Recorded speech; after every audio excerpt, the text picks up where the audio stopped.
वाली गलती नहीं करेंगे। पिछली बार 20 में 3 जगह ही लाठी से पिटाए थे लोग। इस बार चुनाव में गुंडागर्दी करेंगे तो 300 बूथ पर ये पिटाएंगे लाठी से, याद रखना है।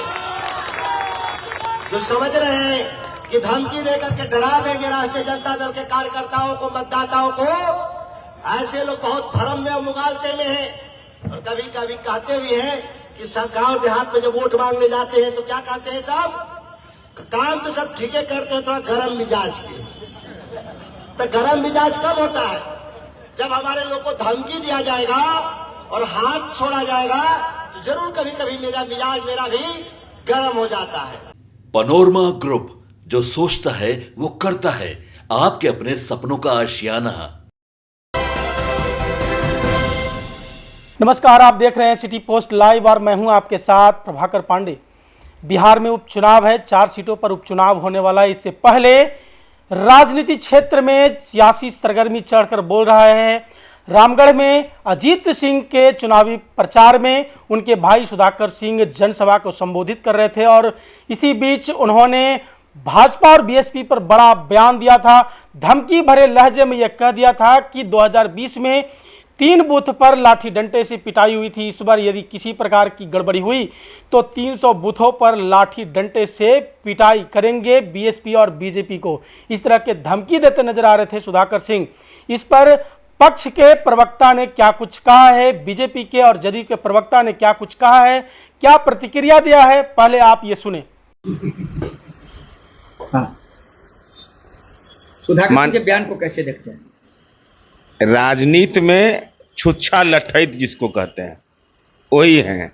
12 करोड़ से ज्यादा के आरोपी हैं। धान अधिप्राप्ति के मामले में अज्ञान दे रहे हैं, लाठी का, पिटाई का। क्या प्रथम दृष्टया हार स्वीकार कर लिया? यह तो साफ तौर पर बता रहा है कि भारतीय जनता पार्टी एनडीए के उम्मीदवार अशोक सिंह की बढ़त है।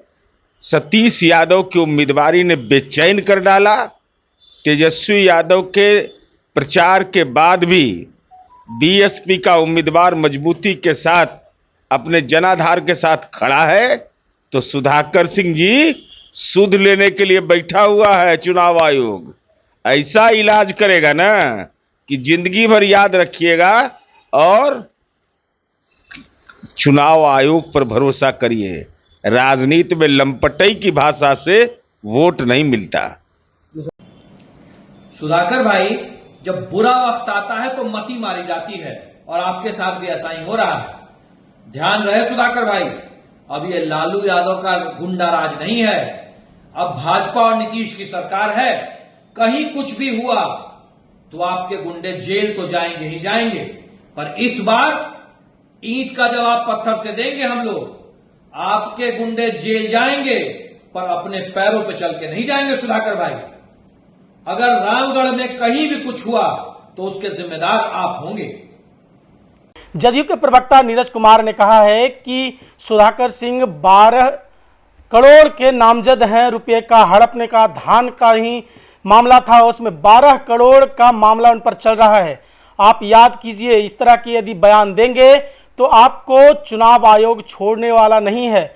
और यदि ये जो है अनर्गल बयानबाजी जो आप करते हैं, ये आप अनर्गल बयानबाजी करना छोड़ दें। इस तरह की बातें कहते नजर आए नीरज कुमार। तो वहीं भाजपा के प्रवक्ता कुंतल कृष्ण ने कहा कि यदि इस तरह के रवैये से आप बाज नहीं आएंगे और इसी तरह से आप बोलेंगे, बयान देंगे, तो इस प्रकार इस बार के चुनाव में आपके जो भी गुंडे होंगे वो जेल तो जाएंगे लेकिन अपने पैरों पर नहीं जाएंगे। इस तरह की बातें कहते नजर आए कुंतल कृष्ण। तो वहीं सुधाकर सिंह के सपोर्ट में कांग्रेस के प्रवक्ता अशोक सांडिल्य और राजद के प्रवक्ता एजाज अहमद ने क्या कुछ कहा है, पहले आप ये सुने। उसके संदर्भ में सभी लोगों को सजग होकर के वैसे तत्वों का मुकाबला करना चाहिए जो लोकतंत्र लोकतांत्रिक व्यवस्था को कमजोर करने का कार्य कर रहे हैं। लोकतंत्र में जनता को और जनता के द्वारा वोट देने का अधिकार मिला हुआ है और पूरी स्वतंत्रता के साथ जिनको वोट देने का अधिकार है वो वोट दे। ये लोकतांत्रिक प्रक्रिया है और लोकतंत्र की इसमें खूबसूरती है। लेकिन कुछ लोग गुंडों का सहारा लेकर के लोकतांत्रिक प्रक्रिया को कमजोर करना चाहते हैं। ये चलने वाला नहीं है। देखिए, दरअसल कांग्रेस पार्टी लाठी डंडे और पीटने पिटाने पर भरोसा नहीं रखती, अपितु लोकतांत्रिक व्यवस्था पे कांग्रेस पार्टी की पूरी आस्था और पूरा विश्वास है। अब रही बात 2020 के चुनाव की, तो क्या हुआ था आप लोगों ने देखा था ना, लोजपा ही भाजपा है, भारतीय जनता पार्टी के लीडर जो है यह नारा देते फिर रहे थे। तो ये लोग किसी के हैं? नीतीश कुमार जी के हुए 2020 में। तो कुल मिलाकर के भाजपा का जो दोहरा चरित्र है वह लोगों के बीच में एक्सपोज हो चुका है और भाजपा पूरी तरह से लोगों के बीच में एक्सपोज हो चुकी है। और 2025 के चुनाव में इस बात का अंदाजा जनता भी दिखा देगी लोगों को, और लोगों को भी लग जाएगा कि किस प्रकार से भारतीय जनता पार्टी को जनता जो है बिहार की नकार रही है।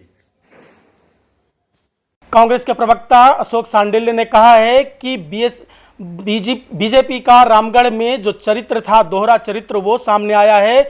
सुधाकर सिंह कोई गलत बात नहीं बोले हैं, वो यही कहे हैं कि जो भी चुनावी मैदान में जो भी गुंडा यदि किसी प्रकार की गुंडागर्दी करेगा उस पर कार्रवाई होगा।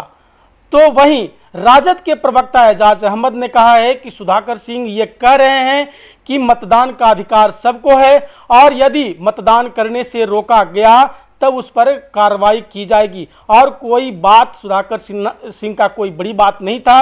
इस तरह की बातें यानी सुधाकर सिंह के सपोर्ट में कहते नजर आ रहे हैं एजाज अहमद। तो क्या कुछ कहा है मैंने आपको सुनाया। फिलहाल इस खबर में बस इतना ही।